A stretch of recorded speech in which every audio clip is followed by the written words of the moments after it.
covered it. And I thought that maybe we could start with just kind of like a rose, and I do this with my kids at school, a rose and a thorn, like one highlight of your week and one part of your week that really kind of needed some help.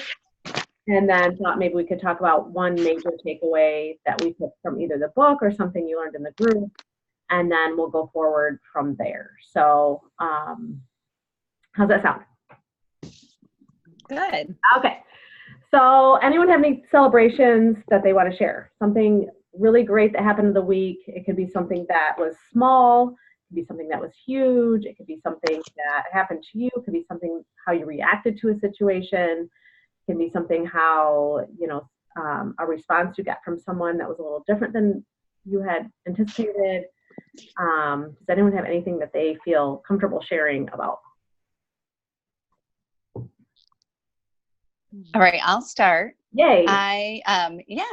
So I was very happy that I worked out 4 times this week. Yay. And also one of the days took my dogs on a couple-mile walk. So that was good. I have to get myself back into taking a little better care of myself. So yeah. That's a huge win because you've had a big victory. A huge win. So you're kind of taking the steps forward to feeling a little bit more and obviously bringing some more balance into some of that self-care, which is awesome. And it sounds like things are settling a little bit probably too. Yes. Yeah. Yep. Huge win. Any other big wins for you guys?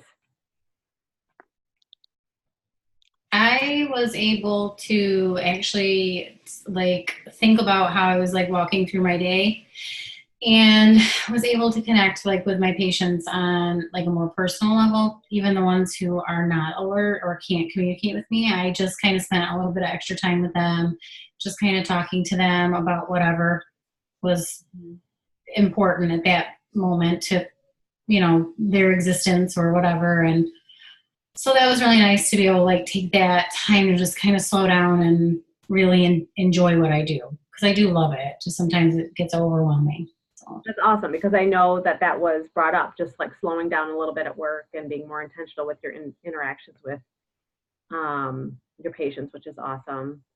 I'll say one win for me was this morning. Okay, so obviously a win is school's over. Yay.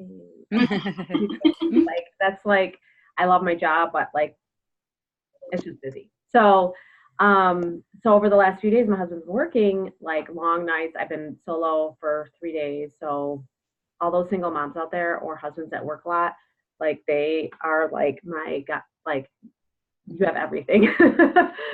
So this morning, Greg was still gone this morning, and baseball stuff and whatever, cancellations and all this stuff, but he was gone till mid-afternoon.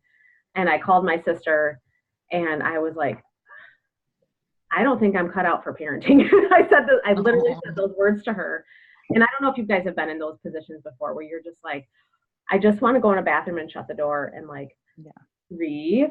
I had a moment like that today. And so it felt good because my sister was like, Sarah, that was me for 10 years. I felt like I wasn't good enough. And, from the outside perspective, we all have glowing, praising things to say about all the other moms. But then when we look at ourselves, we're so critical and she's like, Sarah, you're doing a great job. You're fine. Take the time. You need a break. It's totally normal. That was a big win for me. I know it seems like a weird win, but it felt really good. I felt so much better after just saying it out loud, because I felt so guilty for saying I'm not cut out to be a mom. And I know it's a moment, and I hope you all have been in those moments before, just for my own satisfaction. But saying that to her was a big thing for me, because she was totally normal, been there, done that. It's just a phase, it's a stage in your parenting, and then there's going to be ups and downs. And so that was my win for the week. But anyway, Andrea, you got anything? Hi. I guess I would just say that, the first week of summer has now happened, and I was able to still take the time to do the reading every morning and exercise in some form or fashion every day, even if it was 15 minutes of my own yoga at home, but just move my body in some way for me. And usually day 3 into summer, everything is just out the window of my own personal goals. So I guess that was my win, is that I really stuck to it. That's a huge win, because we had just talked about it like maybe a week or so ago. You were like, maybe once a week. So Yeah. that's good. I know. So, and sometimes it was just little, but it was still, for me, that's like such a way to calm me down and connect, is even if it's like I said, even if it's 15 minutes, so. It's like more of a mental thing than Yes. like changing our bodies. It's more about giving ourselves what our body needs, and that mental. Absolutely. Awesome. Yeah. Any Yeah. challenges for the week for anybody? Anything that was really sticking out that really challenged you in a way that you weren't anticipating? I feel like I've kind of still feel rushed. Like as school was out and I had this big exhale and then immediately started racing again. It's, June is full of several family birthdays and lots of baseball and all the things. But I just do want to, like, the whole thing with the contentment, that first chapter stuck out to me, of like, slow down, be present. And it's just, I love that concept, but it's harder for me than it seems. My head feels like it should be easier than actually the way I live my life. So that's something I've got to work on. Absolutely. Me too. I have that same struggle. Unless there's literally nothing going on. If there's things going on, it crowds my mind, and that can be hard. Yeah. The constant reminders is helpful for me to slow down and take a deep breath. Yeah. I did a video yesterday on PQ reps. If you hadn't had a chance to check it out. Oh, I didn't see it. Which is about taking mini breaks in your day, and it's helped me. It's like mini 10-second meditations, basically. It's like being able to take breaks when you're in a busy stage of life, which I think all four of us are in. And it does help, because I think, with what we're doing here, we're taking intentional time to take care of ourselves, and then the rest of the day sometimes can be full of lots of family stuff and personal work stuff. And so being able to figure out ways to slow down our minds can be really important. So make sure you take a peek at that video. I will, for sure. Yeah, I missed it. Yeah. So, I crammed it in yesterday amongst all the craziness. I don't know how you did that. I think I did it last night. No, I did it when you had the boys. Oh, perfect. I'll check it out. Video. So it's something I learned from my life coach, because she teaches a lot about being able to sneak in the moments. And so it really helpful. So take a peek at that.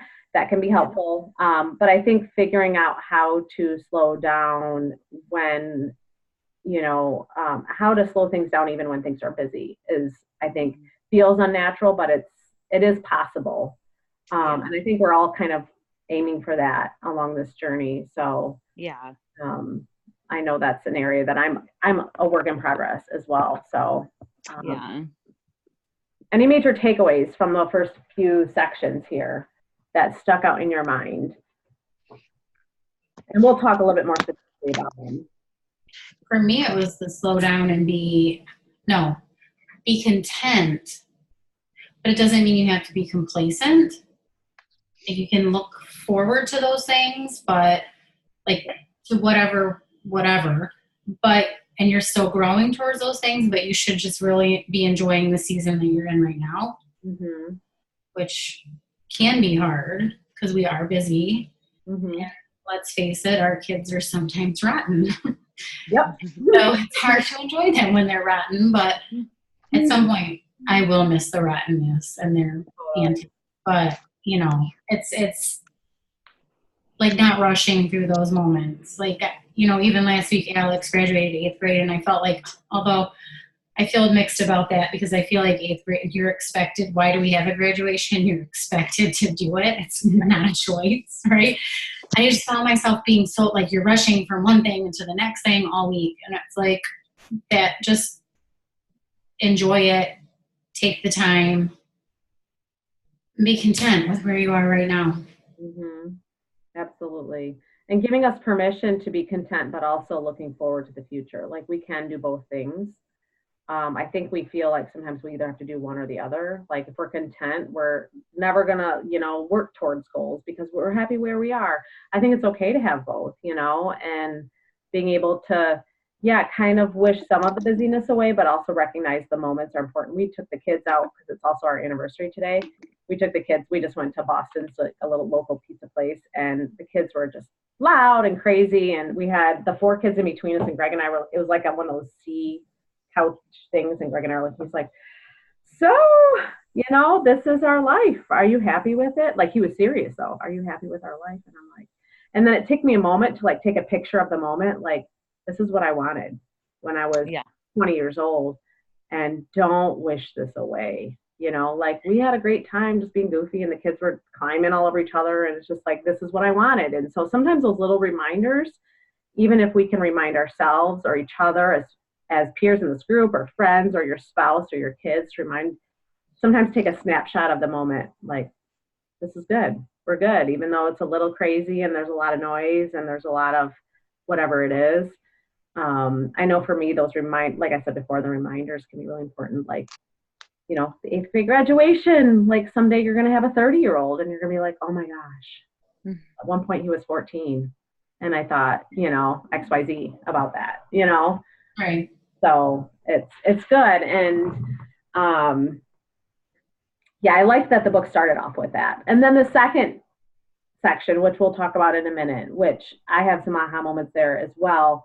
But before we get to that, what do you feel like? So my question for you, and I put it in the group, what are some things in your life that you feel like you may have rushed through as a parent, a spouse, a wife, whatever you identify yourself as in various capacities? What areas of your life do you feel like you can focus on a little bit more, that you feel like sometimes you rush yourself through? And I think, and before you answer that, I think we all have the tendency to immediately think of ourselves as mom, right? I know I do. I'm a mom. Who are you? I'm a mom. Okay, we're all moms, but we're also women. We're also smart, intelligent, independent women. We're also, wives. All 4 of us are wives. We're also believe in God. All of us believe in God. We have a lot of capacities of ourselves. So I want to challenge you to think beyond being a mother as well, and think about just in general, and what areas do you feel like you can focus on a little bit more with rushing our minds and rushing rushing through moments? You know what I mean? If you have an area. If you don't, it's fine. I mean, I think in general, I sometimes feel like I rush through the days to it's like, I have my planner of what the agenda looks like for the day and looking forward to check things off the list. And it kind of circles back to what I had said earlier of just be still in the moment sometimes versus rushing through that to-do list, That's what jumps out to me. But when you said that about think of something besides being a mom, I'm the same way. I instantly am like, as my mom life. So I'd have to get back to you on that.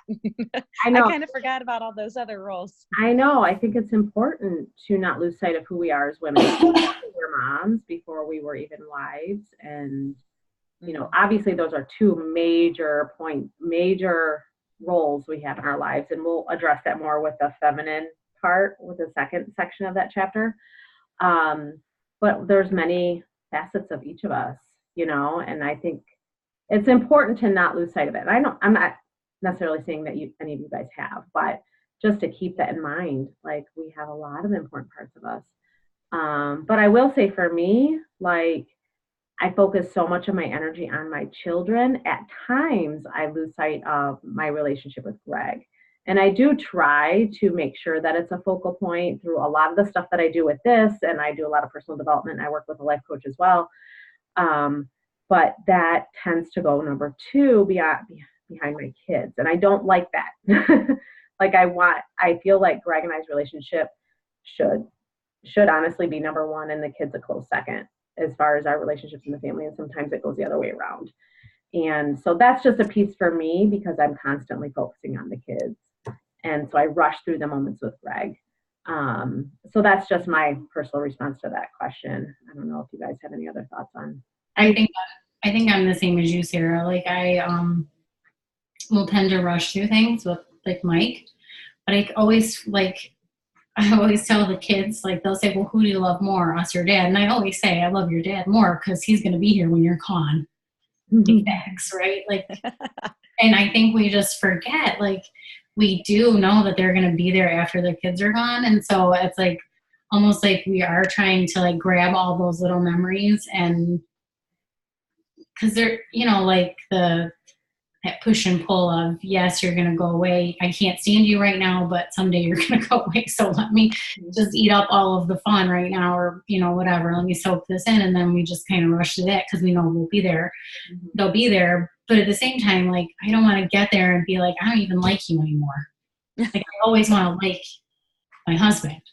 Right. Absolutely. So I feel like I do that too.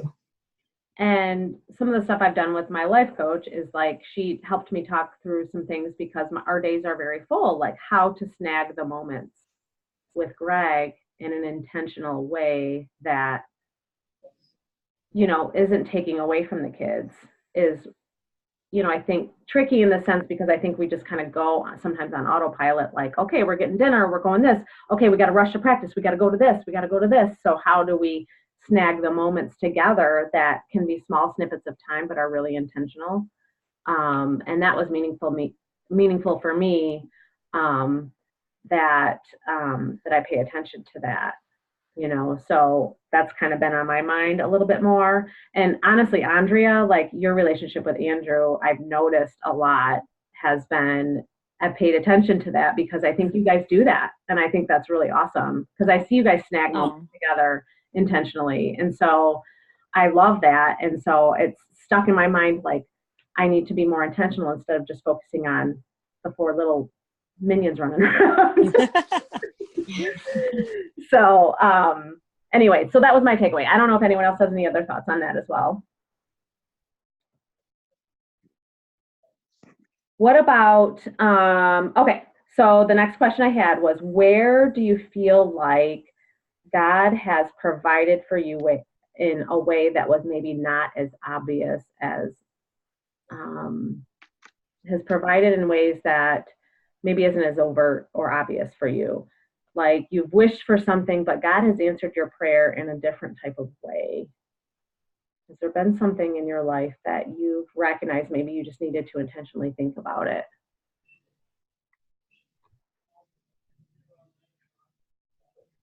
I do think, like a second ago, I can't remember the exact quote, but there's that quote about like sometimes you have to look at your life, like what you're saying in the pizza restaurant, you have to look at your life and realize that the things that your life consists of now are things that you used to be praying for.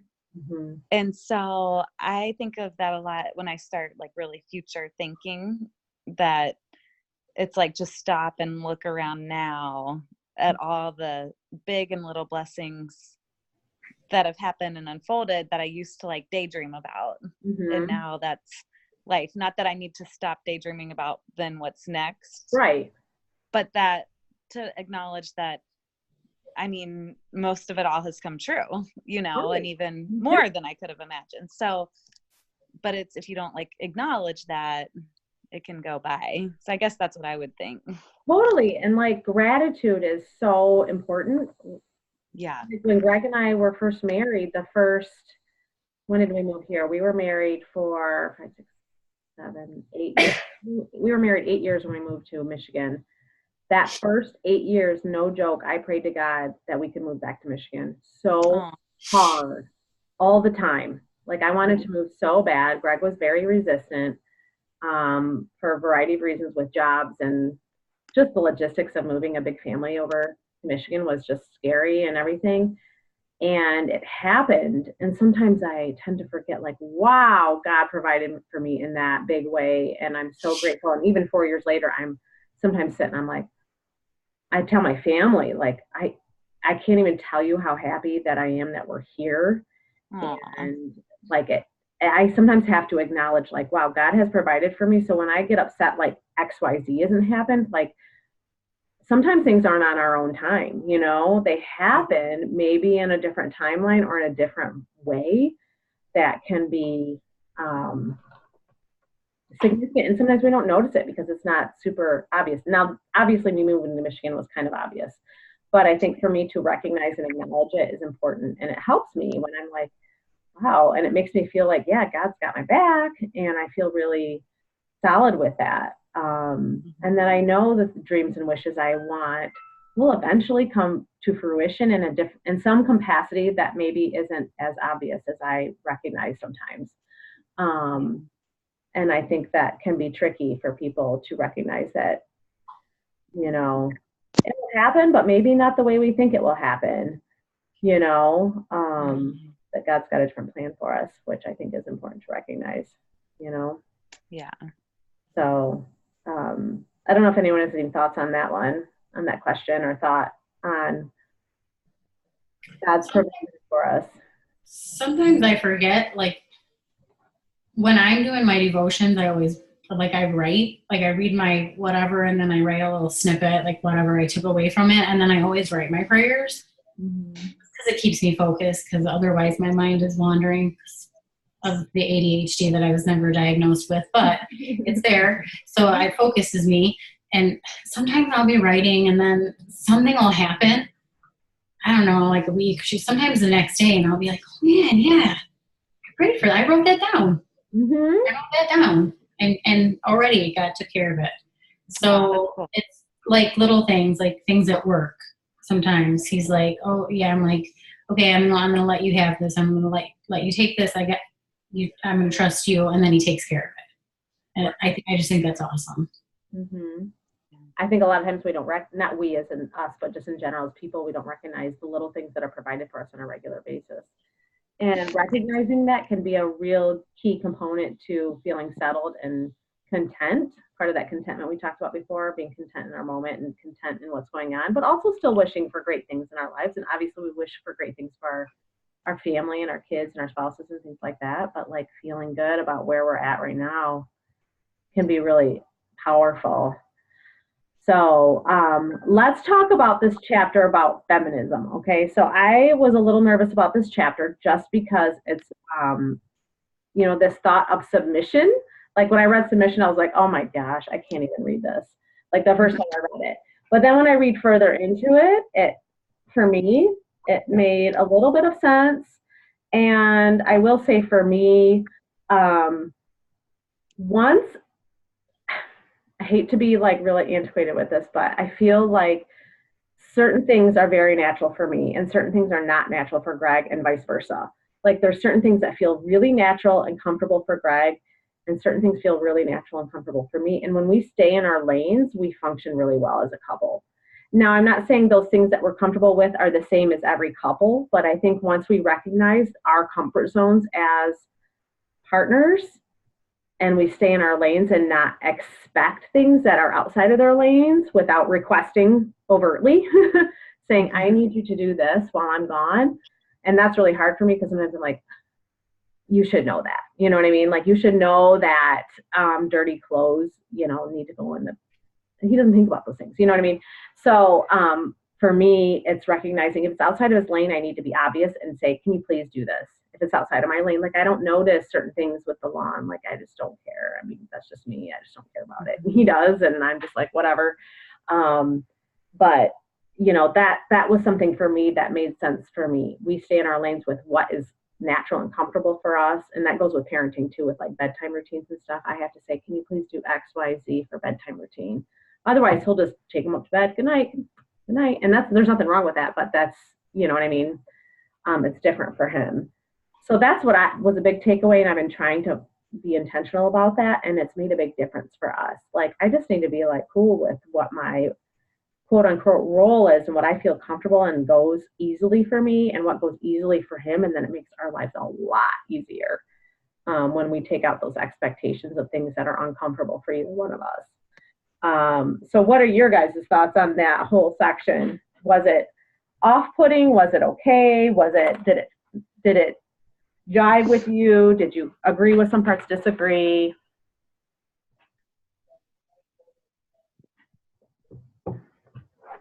No. Go ahead. I was just going to say, I hate when they do the Ephesians 5 thing, the whole submission chapter, and they leave out the most important verse. which is the one that comes after wives submit to your husbands. And it says, men, love your wives as Christ loved the church, that you would lay down your life for them. And I feel like if your husband is doing what your husband should be doing, it's going to be easy for you to submit to him, to his authority, and to have that good relationship with him, because you know your worth and you will do anything to make that man happy because he is good to you. Right. And when he's not, like, I guess you still got to do what you got to do because that's what you've been called to do. But for me, it's not hard because I know if something comes up, he's got my back. He's not even just got my back. He's got all around me. Right. He carried the weight of a lot of stuff when I was in nursing school. He dropped off kids, all of the stuff, laundry, cleaned the house, like took care of business, and still let me go to school to have a career that he knew was going to put me at a higher income bracket than him, that would make me more of the breadwinner. And it didn't bother him at all. And the fact that he did that, like, it just makes it so easy for me to just let him do his thing and be the man of the house, if you will. So, I mean, I hate it when they leave that out. I get that it's a book for women, but I just hate it when they leave that out. No, that I love that you brought that up. And submission has such a bad connotation. Like, I hate to even think of the word submission because it's really just devotion both ways. You're devoting yourselves to them. And that, I really, and when you explain that, like, I will do anything for him, but he's doing anything for you too. You know what I mean? It's that double sword. And it's kind of like the love language. You do for somebody and they're going to do for you as well. You know? So after I read that, I was like, that makes total sense.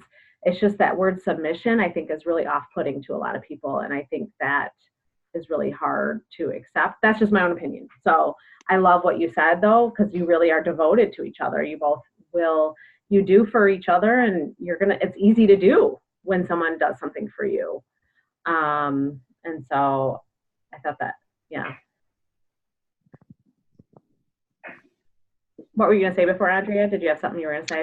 Oh, well, I love what she just said, but I was also going to say, I agree. This word submission in my mind, I'm like, I know by definition what it means, but what does that even look like? I don't even know. Like, give me an example of what that is, you know? But what I loved was how she was saying out of submission comes freedom. And I get that as far as, like, if you're 100% devoted to someone, but like what both of you are saying, and like, I know my role, he knows his role, there is a freedom because there's not this internal struggle between the two of you. Sorry, the cat. There's not like this struggle of who's doing what and what's more important. It's just, you kind of know your roles. Yeah. And I also loved I think it was the first chapter of the feminine part where she was talking about women, and she was like the strong and the soft, like strong and graceful, and like both sides of that.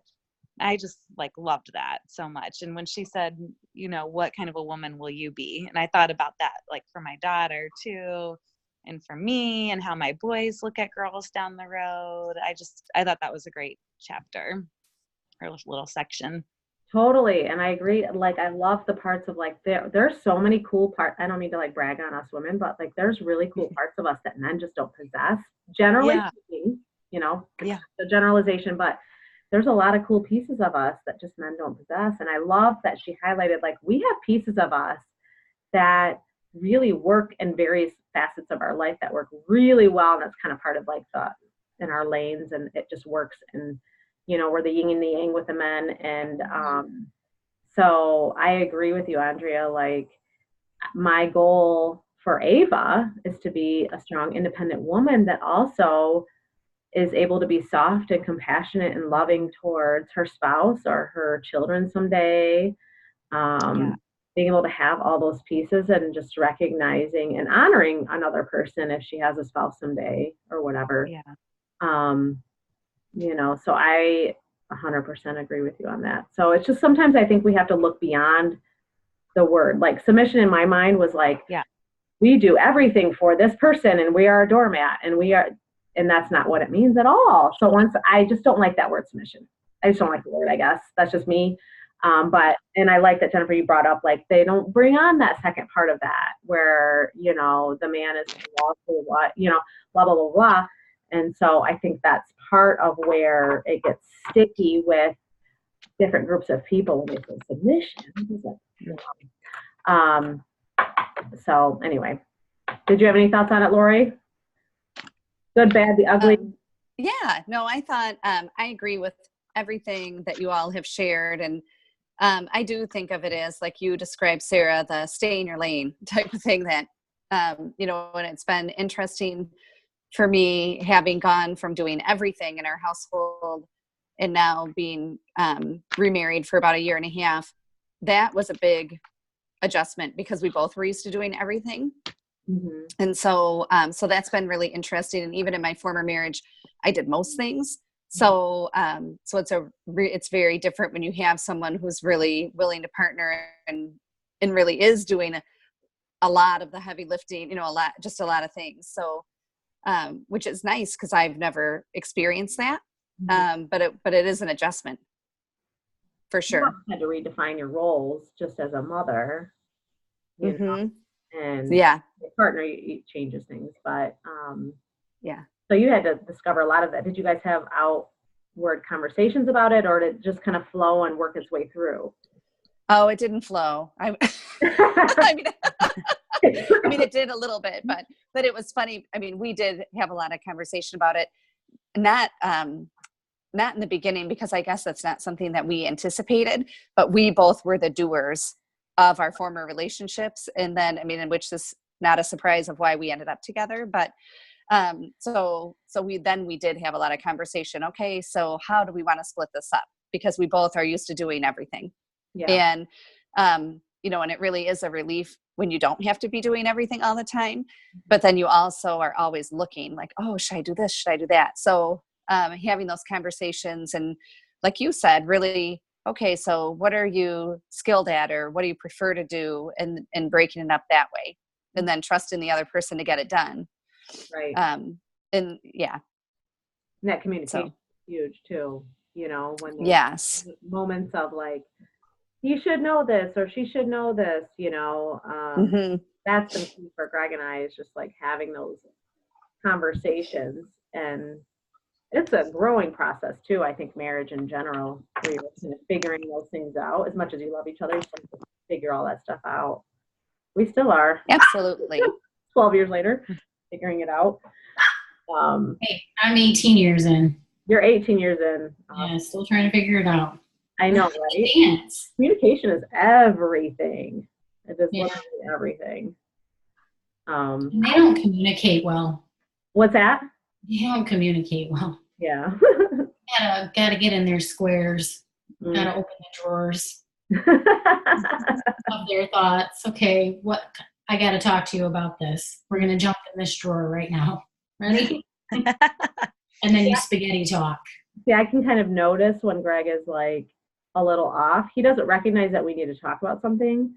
And I'll be like, we need to talk about XYZ. And he's like, what? Like, he's just, his functioning brain is like, I'm just going to deal with it on my own, and then I'm going to work it out, and then I'm going to ignore it and move on. So I've challenged him a lot in our marriage. Like, no, we're not going to do that. But I have learned when to back off a little bit and when to proceed forward. So it's been kind of a dance. And now I've gotten a lot better with like recognizing like I need to give him space, and then I can approach it at a different moment. But that communication piece, I would say in the last 5 years, has grown a ton and makes such a difference when I'm like, I need this from you. And sometimes we have to have really like basic conversations. Okay, so I'm upset because X, Y, Z, and I need this from you. Then it will make everything better. And sometimes we have very blatant conversations like this. Okay, I need this from you. Okay, I need this from you. And then it makes things a lot better. In the beginning of our marriage, it was a lot of expectations, I think, on both of our parts. We just expected this is what this person should do based on our previous experience with our parents or whatever, and just not the same. So anyway, communication. Okay, So, all right. How are you now? Again, let's think about the different areas of our lives as women. Do you feel, and this is a time to like kind of like gloat on yourself, like I'm pretty awesome at this. How are you necessary, worthy, important in one facet of your life, whether it's being a working person, a friend, a parent, a spouse, independent person, a whatever, whatever you identify yourself, whatever small, like I said, there's many pieces of us. Can you identify one area where you feel like you can really say, I am pretty awesome at this. I'm definitely worthy of this. I'm really good at this. I think it's important to recognize those areas. Okay, I'll go first because the first thing that you said that silenced me for a good many minutes, which then made me giggle a little, is that I typically only think of myself in my mother role. And so when you were like, well, like you could branch out and think of something other than your mother role, I was like, oh, I don't know, I got a good example right now. So, but I have one. So I think of in my work life that I am a very good listener. And I also can be very solution oriented without telling people, okay, you should do this or you should do that. So I feel like over the last many years that I've been in education, and then most recently being an administrator, I've had the opportunity to work with teachers and staff, other staff and parents and families and colleagues. And definitely that's a skill that I've been able to hone. And I feel like has made me a good teammate. Yes, absolutely. And also makes for, and being a working mom too, that's a really great skill because it carries through different parts of your life too, having those, and you're a goal driven person. I can tell that you're a pretty goal oriented person with your career.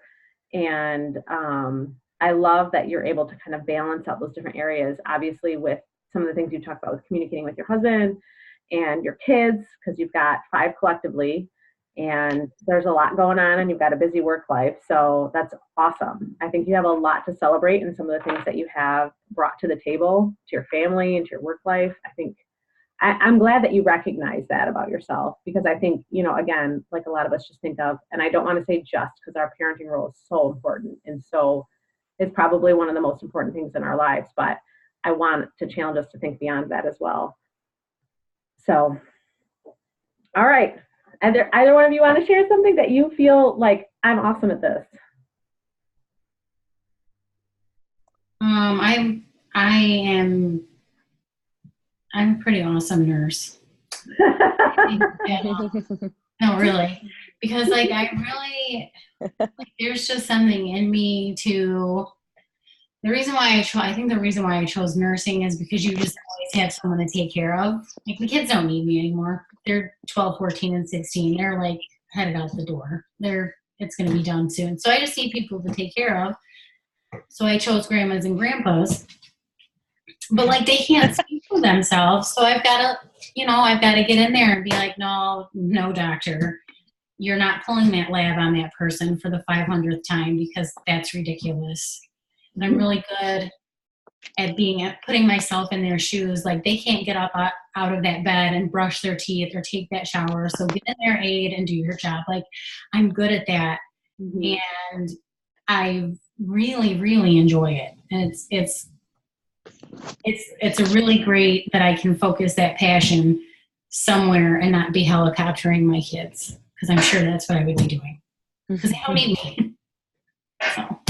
That's I'm awesome. Really awesome nurse. And recognizing that might help you also to take those moments a little bit more often, like you have been intentionally doing, taking those moments where you're really diving deeper with your patients and things like that, like recognizing like, I really do love this, it's a good quality, I love that. I'm similar in the sense, I don't want to say about my work life, but in general, I would say one thing about me that I really acknowledge is that I'm the type of person that I truly feel like I have an empathic peace to me where I can talk to someone and no matter their stage of life or their circumstances, even if it's vastly different, I feel like I can really walk in their shoes. Like I'm pretty non-judgmental. So I'm going to give myself a pat on the back for that because that's kind of natural for me. It's been like that for my whole life. So it's something that hasn't been hard work for me, but that's something that I feel like I've been as a strength. And I think that's probably why I went into social work. And I love my students, even the ones that are complete assholes. I love them because I do have some kids that are just all the teachers hate them, and I love them because I'm like, you don't like you have to get in their shoes. It's so hard, and like this kid's got a rough life, and they're just taking it all out on their teachers. But I do understand the teacher's point of view too, because some of them can be very difficult. But that's I would say that's my part for me. All right, Andrea, it's you. You're up.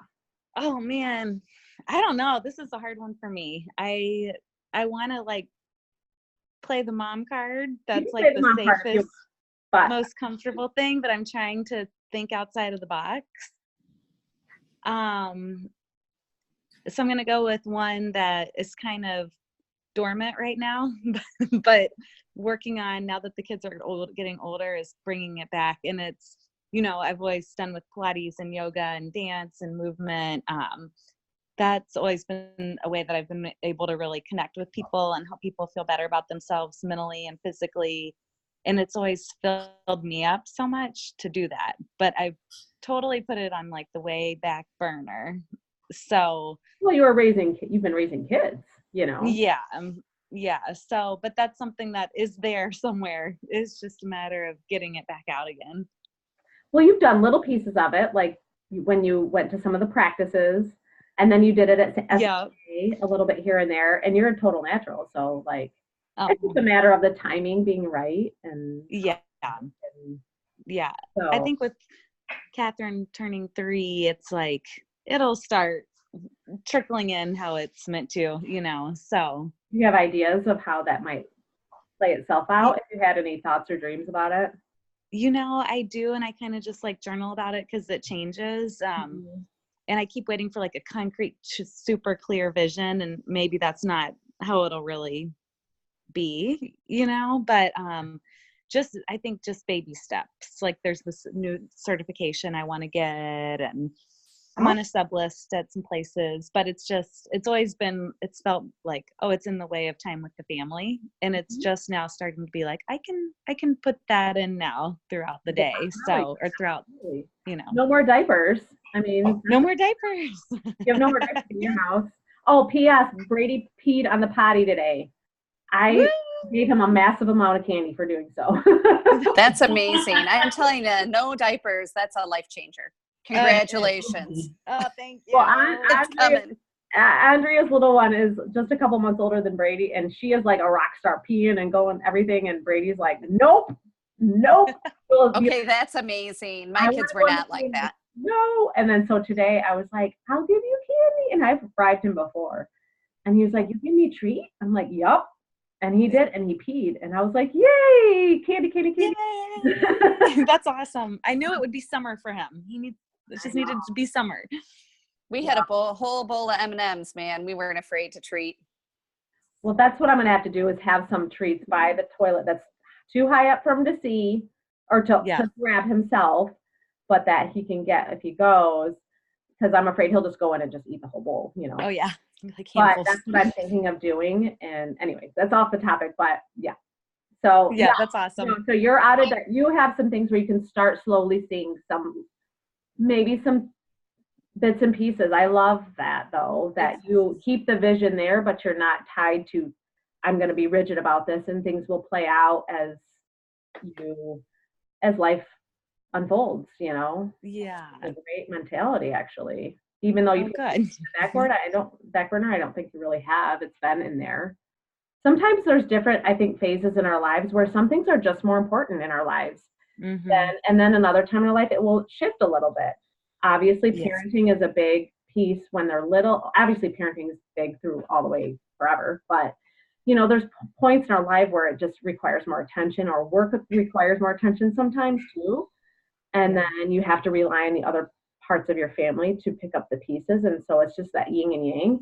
And so like family has taken the precedence over any other dreams. And then it's starting to creep back in that maybe that it will start to change a little bit. So Yeah. I love that. I can't wait to Yeah. see what happens with that. Oh, thanks. I'll be like your first customer. You'll know. I'll know. You'll be the first to know. I'm still scared to do yoga with you someday because I'm like a novice. No. Everyone just is paying attention to their own situation. People don't even look at each other. Oh, I know.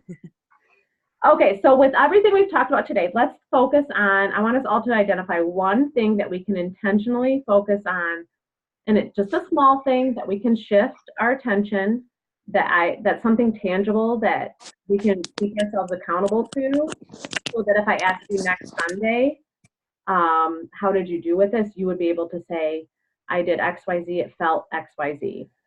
So something, maybe some takeaway you've taken from the book, or something you've taken away from some of the content in the group, or something that just felt like I can make a shift in this direction. What would it be? Because I want this to be behavioral focused. This is like a book study / life coaching experience / behavioral change 8-week course, 7-week course. But I want us all to make changes so we're changing in the direction we want to be in. So what would that be for you guys? And I'm going to write it down so that next week I can keep you all accountable. Anyone have anything that's sticking out? If you're not sure, that's okay. You can tell me later if you need to sit on it too. But I want you to pick something before tomorrow. The thing that sticks out to me is, the gratitude, being content, of the idea of, each morning, 3 things you're thankful for. I think you had posted something about that. So I started doing it just me. Okay. And I love that so much. But now I want to bring the kids into it too. Ooh, because okay. So what would I'd love for them to, I think about like when they leave for college, even though they're so little, like what a great way for them to start the morning every day, Mm-hmm. Okay. So how would that look like? Would it be just a conversation with the kids? I almost feel like it would have to be like, have a jar and you just like write it down and put it in the jar so that I feel like if it's just a conversation, it might sort of happen, sort of not. Okay. So you might have a jar where the kids would write 3 things that they're grateful for. Yeah, that's what I was thinking. I think that would be really sweet. Actually, a great keepsake too. Yeah. Oh, that's true. It would be. This is 2019. Yeah. Can you imagine I like that. opening that up? Okay. So have you started it with the kids yet? Or is this something? I haven't. Okay. I just started it with me, and it was just like before my feet would hit the ground, almost like in a prayer, it was just in my mind and my heart. So I'd like to take it to the next level, and it's them writing it down. I love it. So is that something that you think you might be able to start this week, or? I think so. Yeah. Okay, awesome. I like it.